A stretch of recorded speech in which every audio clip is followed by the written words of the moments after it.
The woman's voice cut through the Friday afternoon bustle of Whole Foods like a blade.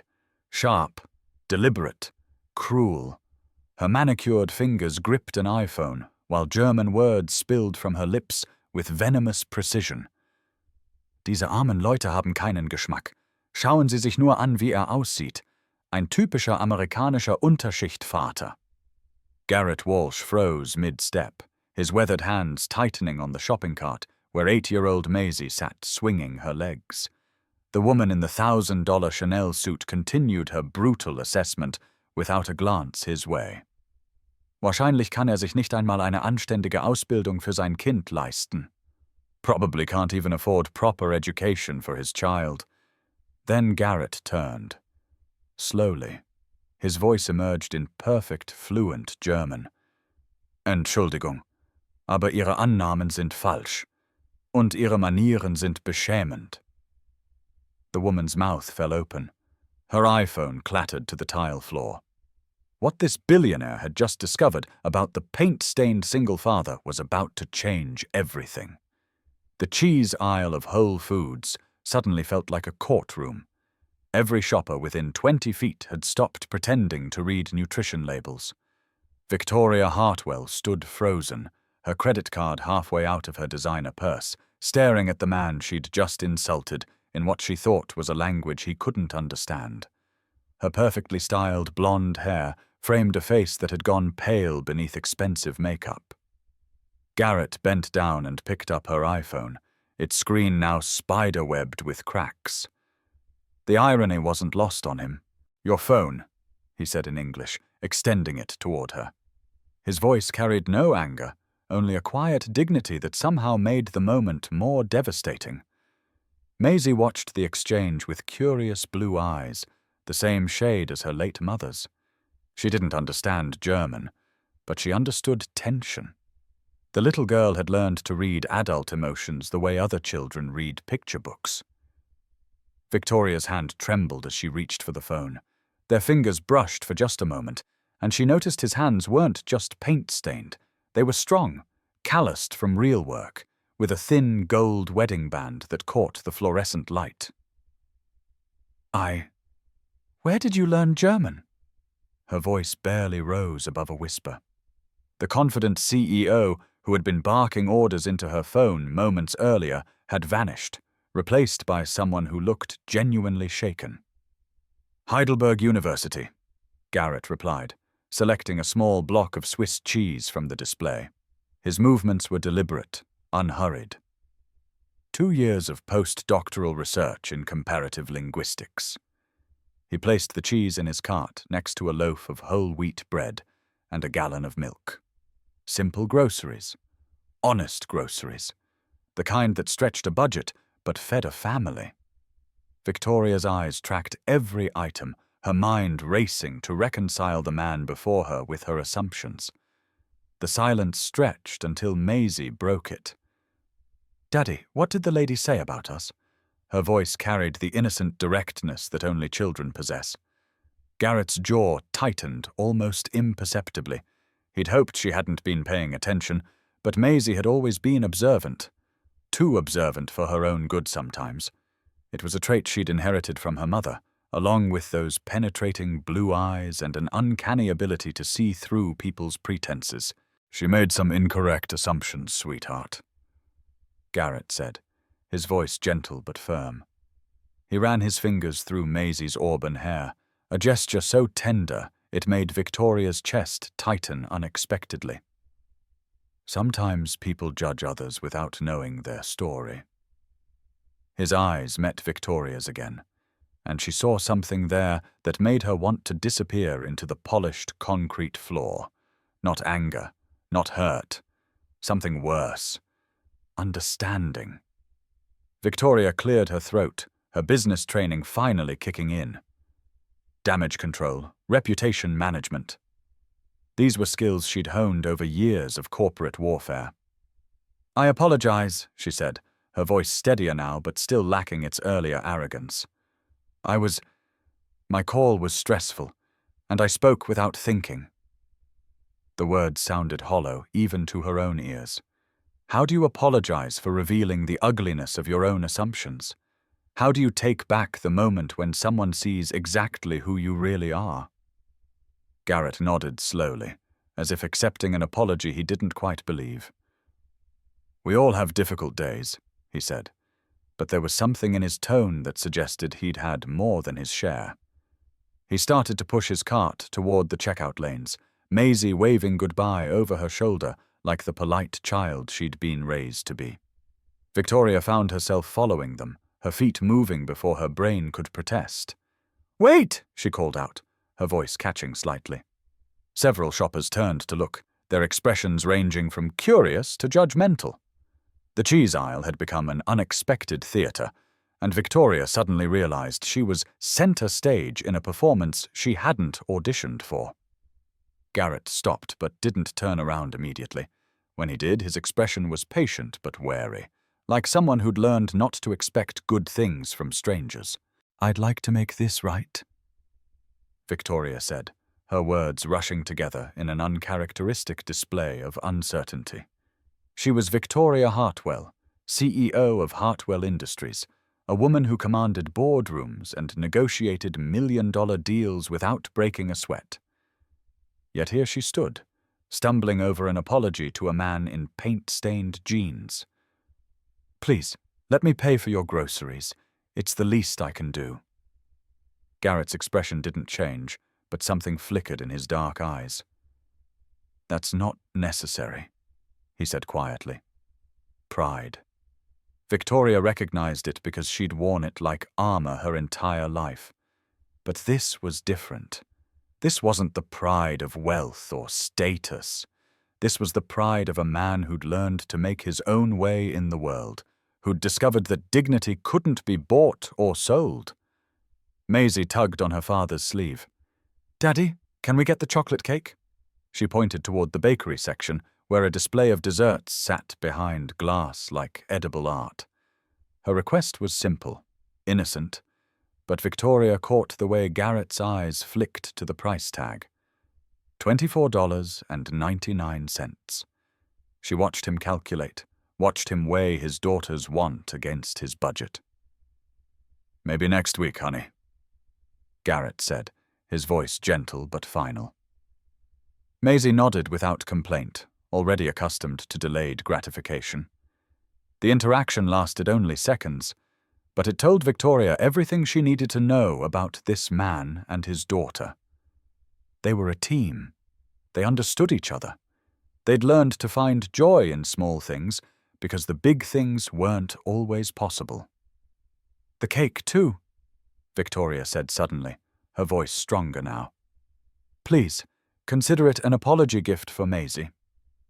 She looked down at the little girl, who was studying her with those discerning blue eyes. "I'm sorry I was rude, sweetheart. Sometimes grown-ups forget their manners." It was perhaps the most honest thing Victoria had said in months. Maisie looked up at her father, silently asking permission.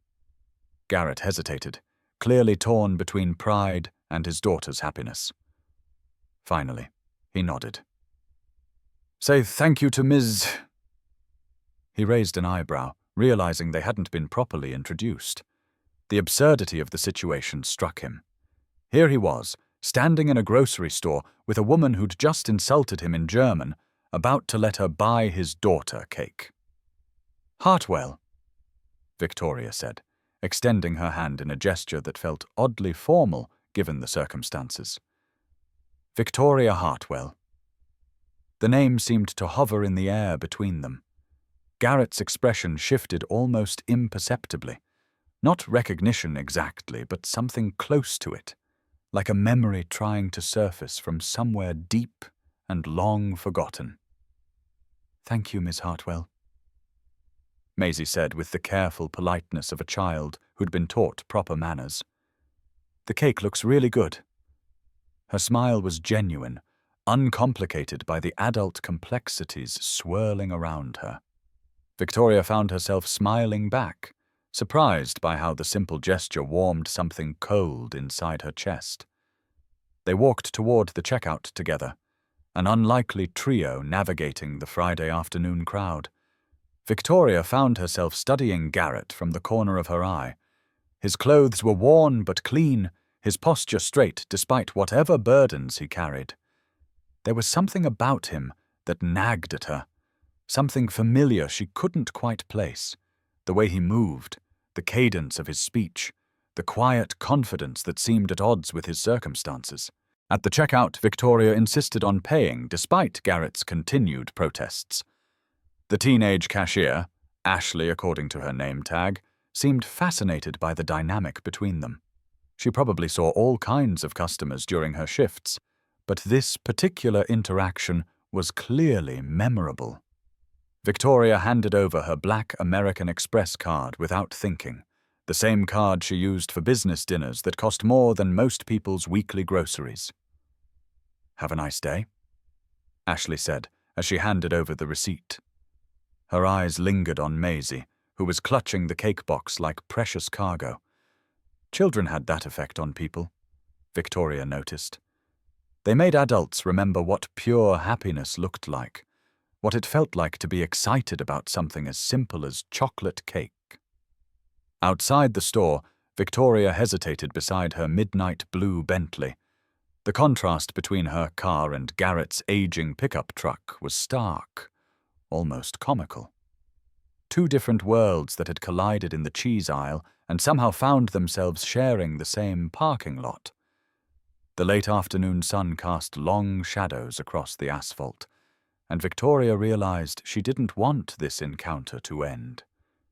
Not yet. "Garrett," she said, his name feeling strange on her tongue.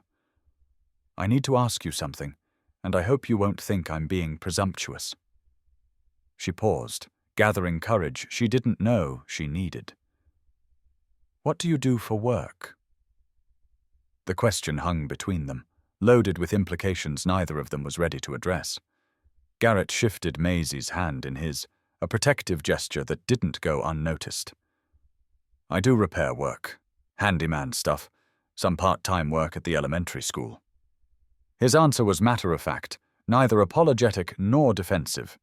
He was what he was, and he'd made peace with it.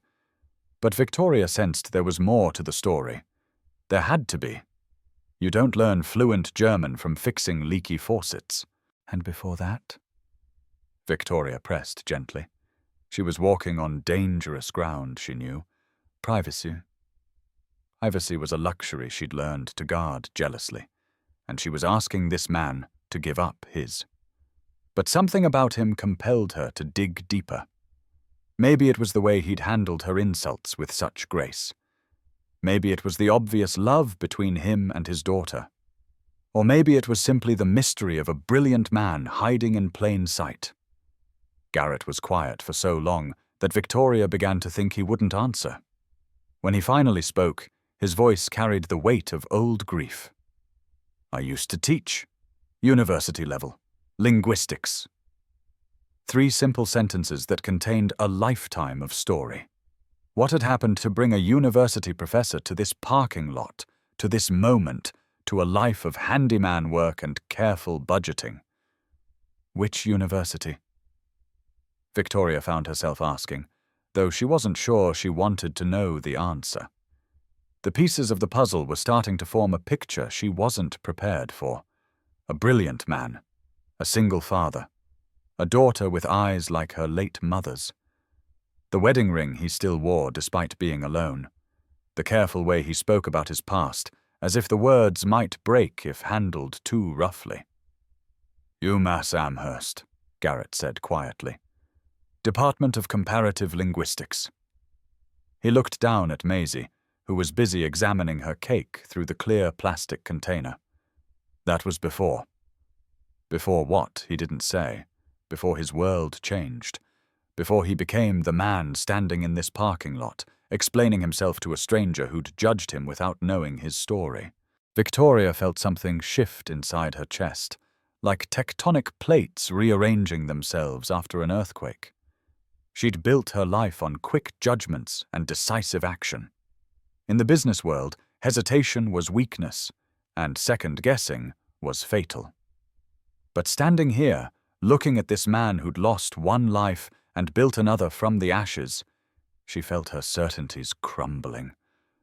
"I have a proposition," she heard herself saying.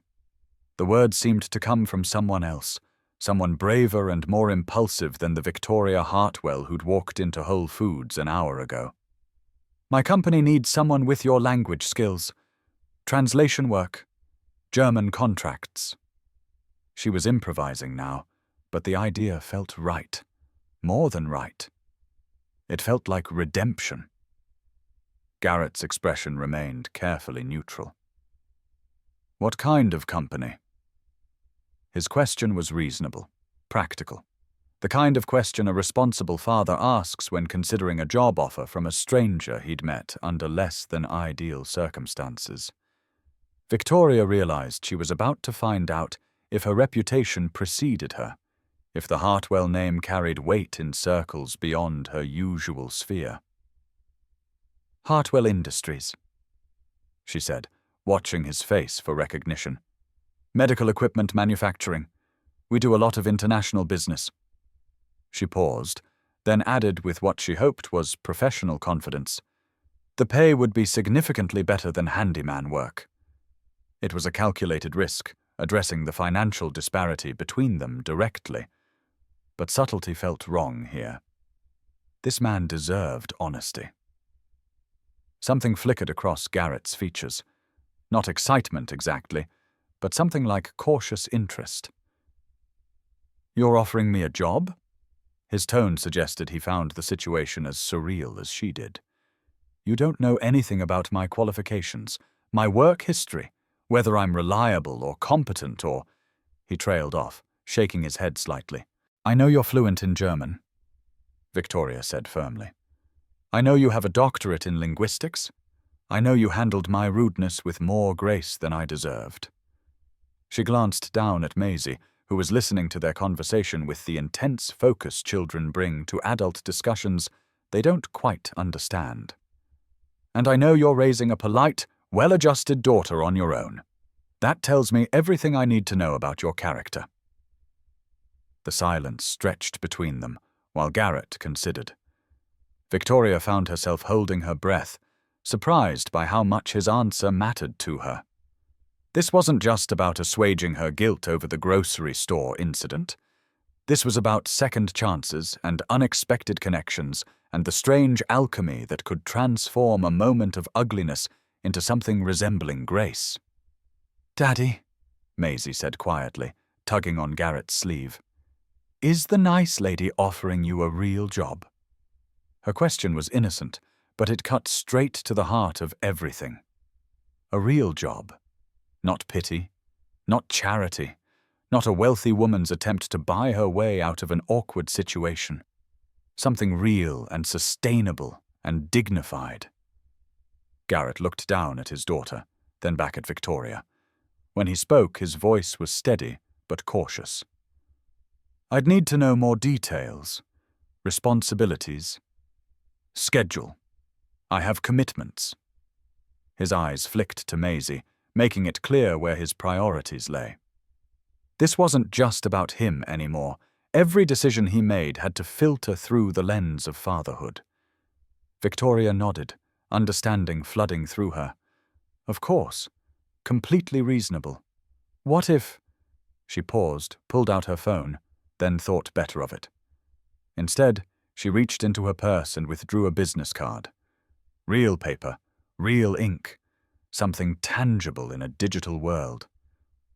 "My direct number. Think about it over the weekend. If you're interested, call me Monday." Garrett took the card, his fingers brushing hers briefly. Victoria was surprised by the calluses on his hands, evidence of the physical work he'd been doing to support his family. "Why?" he asked simply. The question contained multitudes. Why offer him a job? Why risk hiring someone based on a grocery store encounter?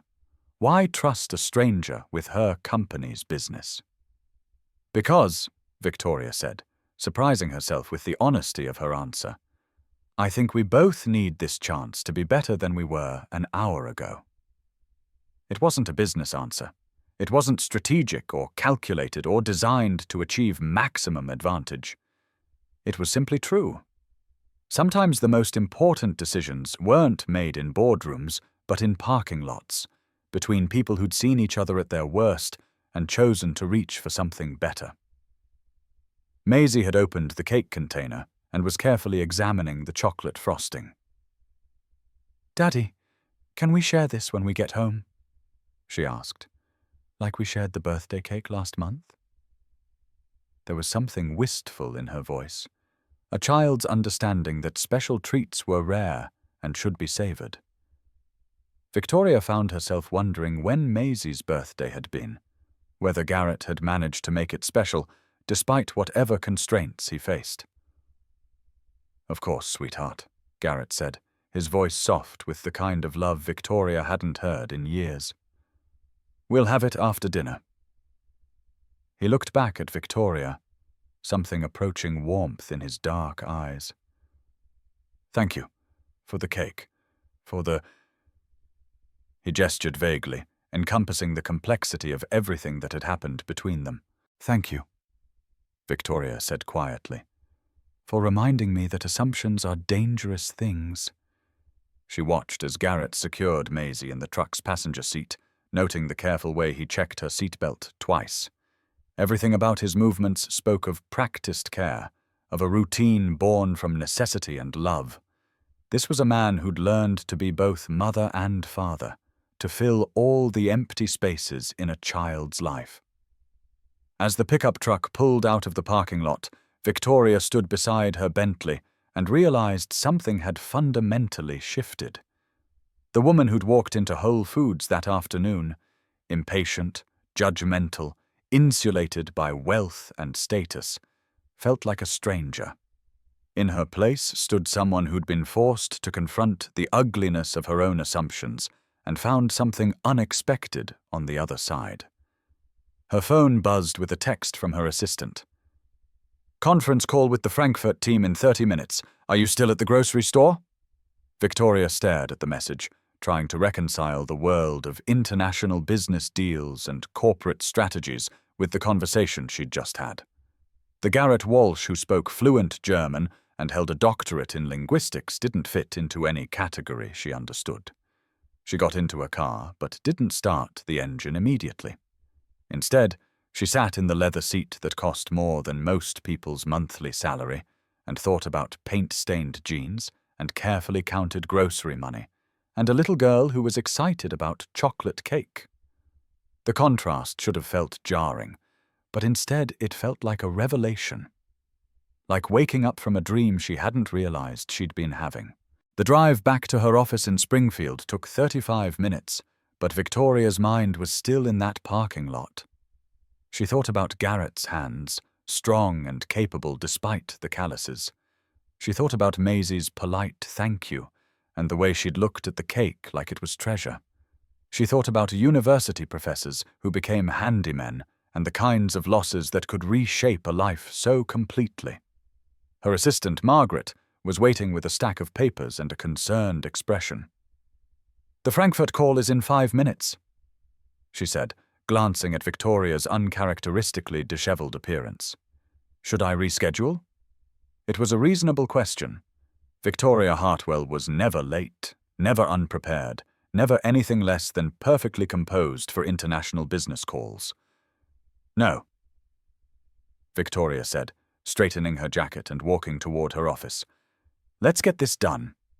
But as she settled behind her mahogany desk and opened the conference call software, her fingers found the business card Garrett hadn't given back. She'd handed him one, but somehow he'd left one too. Not literally, but the impression of his story, his dignity, his carefully constructed life built around his daughter's needs. The Frankfurt team appeared on her monitor, their voices crackling through the speakers with talk of quarterly projections and market expansion. Victoria participated, asked the right questions, made the appropriate decisions. But part of her attention remained fixed on the memory of a man who'd chosen grace over anger, who'd turned a moment of cruelty into an opportunity for unexpected connection. When the call ended, Victoria sat alone in her office as the evening shadows lengthened across Springfield. Her company employed 300 people, generated millions in revenue, held patents that advanced medical technology around the world. But somehow none of that felt as significant as the conversation she'd had with a single father in a grocery store parking lot. She pulled out her phone and scrolled through her contacts until she found the number for her head of human resources. "Jennifer, it's Victoria. I may have a candidate for the German translation position we discussed. Someone with exceptional qualifications who might be perfect for project-based work." She paused, choosing her words carefully. "He's currently between positions but has extensive academic background. I'll send you his information if he's interested." It wasn't charity, Victoria told herself. It was good business. A man with Garrett's educational background and language skills was exactly what Hartwell Industries needed for their expanding European contracts. The fact that he was struggling financially, that he had a daughter to support, that he'd handled her insults with dignity, those were just coincidences. Context. Background information that had no bearing on her business decision. But even as she constructed these rational justifications, Victoria knew she was lying to herself. This wasn't about German translation services or European contracts. This was about the moment when assumptions collided with reality and created something entirely unexpected. This was about second chances and the possibility that people could be better than their worst moments. Her phone rang, interrupting her thoughts. "Victoria." The voice belonged to her brother James, calling from his law firm in Boston. "I just got off a call with the Schneider people. They're interested in moving forward with the merger discussions, but they want someone who can handle the cultural nuances. The language barriers have been causing problems." Victoria felt something click into place, like puzzle pieces finding their proper configuration. "What if I told you I might have found exactly the right person for that?" she said slowly. "Someone with the academic credentials and cultural understanding to bridge those gaps?" She was thinking out loud now, the possibilities unfolding in her mind like architectural blueprints. "You have my attention," James said. "The Schneider deal could be worth $50 million if we can navigate the communication issues. What kind of background are we talking about?" His voice carried the cautious optimism of someone who'd learned not to count on easy solutions, but remained open to unexpected opportunities. "Doctorate in comparative linguistics from a German university," Victoria said, realizing as she spoke that she was committing to something she couldn't take back. "Fluent in German, obviously. Academic experience, currently available for project work." She was describing Garrett Walsh like a resume, reducing their complex encounter to bullet points and qualifications. James was quiet for a moment. "Sounds almost too good to be true.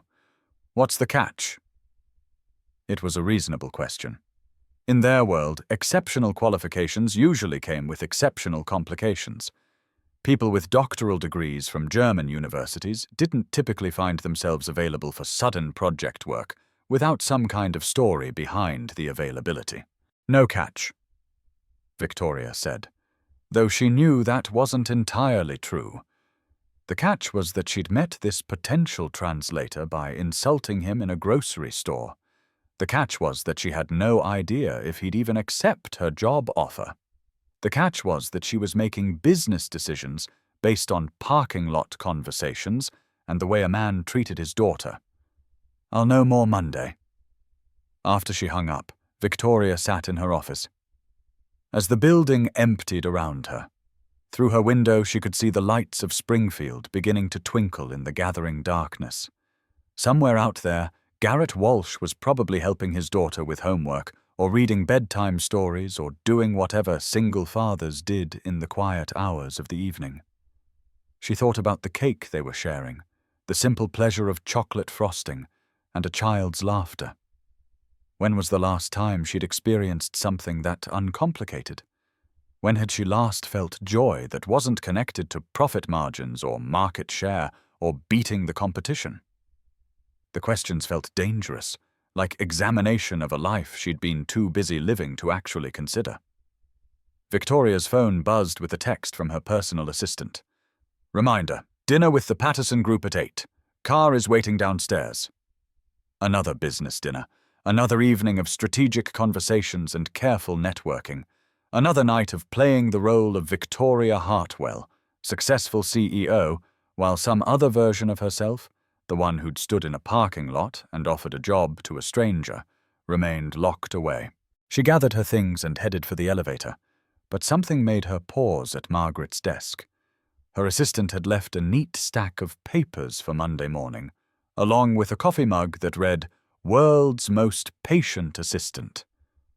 The normalcy of it struck Victoria suddenly.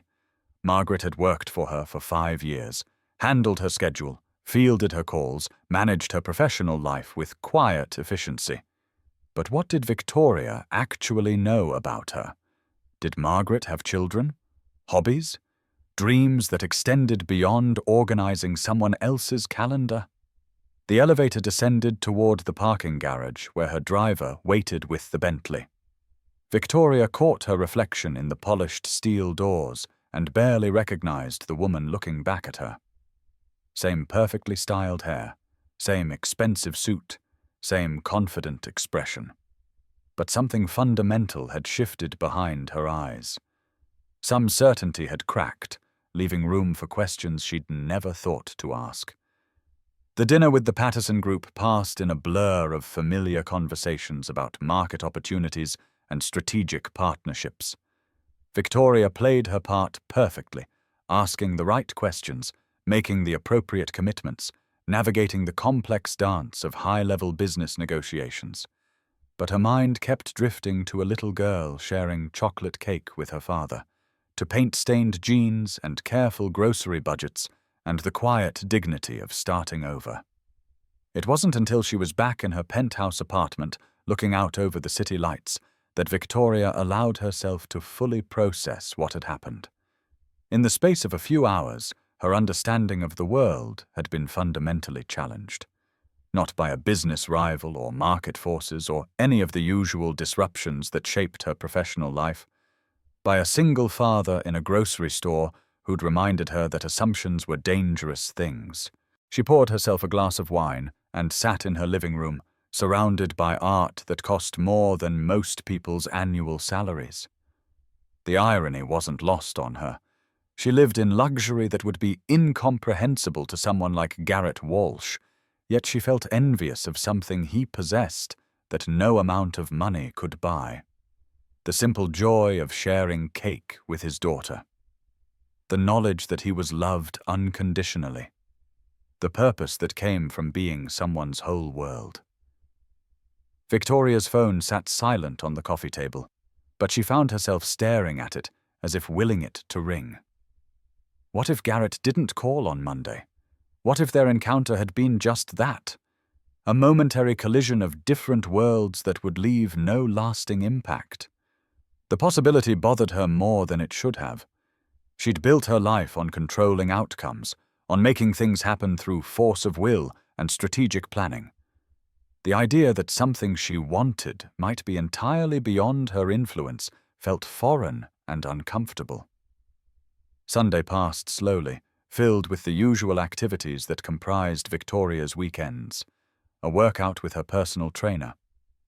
Brunch with colleagues who discussed business even during their supposed leisure time. An art gallery opening where she smiled and made small talk and wrote checks for causes she supported more from obligation than passion.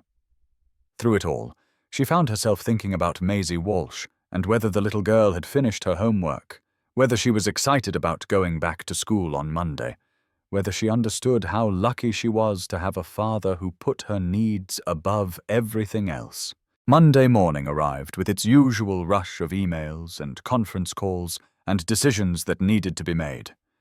Victoria threw herself into the familiar rhythm of corporate leadership, but she caught herself checking her phone more frequently than usual. By 10 o'clock, she'd convinced herself that Garrett wouldn't call. By noon, she was certain their encounter had meant more to her than it had to him. By 2 o'clock, She was prepared to file the entire experience under learning moments and move on. Then her phone rang. "Miss Hartwell?" The voice was familiar, careful, uncertain. "This is Garrett Walsh. We met on Friday at Whole Foods." As if she could have forgotten. As if their conversation hadn't been playing on repeat in her mind for 3 days. Victoria felt her heart rate accelerate in a way that had nothing to do with caffeine or stress, and everything to do with possibilities she hadn't dared to hope for. "Garrett," she said, trying to keep her voice professionally neutral. "I'm glad you called." The understatement of the century. She was glad in ways she couldn't begin to articulate, relieved that their story would have at least one more chapter. "Have you had time to consider my offer?" There was a pause that stretched just long enough to make Victoria nervous. When Garrett spoke again, his voice carried the careful weight of someone making a decision that would change everything. "I'd like to hear more details," he said finally. "About the position, the responsibilities, the schedule." Practical questions from a practical man who'd learned to be cautious about opportunities that seemed too good to be true. Victoria smiled, feeling something like joy bubble up in her chest. "Excellent," she said, reaching for her calendar. "When would be convenient for you to come in for a proper interview?" The word felt inadequate. What they needed wasn't an interview so much as a conversation about second chances and unexpected connections, and the possibility that two people from entirely different worlds might have something valuable to offer each other. "I can do tomorrow afternoon," Garrett said, "after I drop Maisie off at school." Always the father first. Always thinking about his daughter's needs before his own. Victoria found herself respecting him more with each interaction, understanding why a little girl could grow up feeling safe and loved despite whatever hardships they faced together. "Perfect," Victoria said, making a note in her calendar. 2:00? She paused, then added, "Garrett, thank you for calling. I know this isn't exactly conventional, and I appreciate you taking a chance on—" She struggled for the right words. On what? On her? On them? On the possibility that Friday afternoon's collision of worlds might lead somewhere neither of them had expected. "Thank you for offering the chance," Garrett said quietly. "Maisie hasn't stopped talking about the cake, or the nice lady who bought it for her." There was something in his voice, a warmth that suggested their encounter had left an impression on him too. That maybe, just maybe, this wasn't just about job opportunities and professional advancement. Maybe it was about something more human and more necessary. After they hung up, Victoria sat in her office chair and realized she was smiling. Really smiling, not the professional expression she wore for business meetings and networking events. This was the kind of smile that came from genuine anticipation, from the feeling that something good was about to begin. She hadn't felt this way about a Monday afternoon in longer than she could remember. Tomorrow would bring answers to questions she hadn't known she was asking. Tomorrow would determine whether a moment of ugliness in a grocery store could transform into something beautiful and sustainable. Tomorrow would show whether Victoria Hartwell, CEO and billionaire, could become someone worthy of Garrett Walsh's trust and Maisie's cake-bright smile.